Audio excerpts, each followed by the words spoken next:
Hi guys, this is Blue with MagBay Lures. Today I'll be showing you the Plomero Wahoo Lure. And this is kind of a nifty idea we came up with. It's a flanged bolt. It's threaded. What it does, it just allows the body of the skirt to seat a little better up close to the thing so you get more of a body. We'll be starting off today so I kind of show you.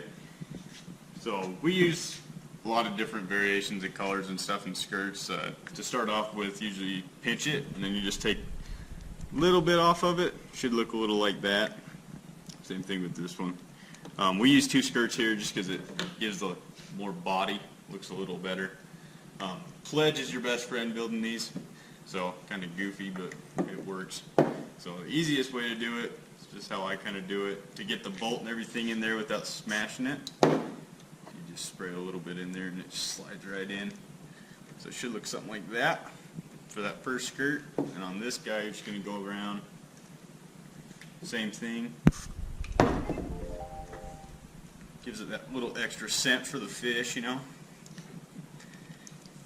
But yes, should look something like that. If you can, you want to try and get these down a little further.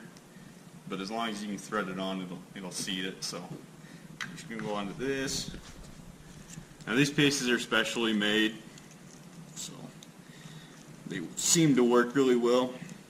And also we have the color changing eyes and everything on ours. So and that's what it should look like after you're done. So thanks. Have a good one.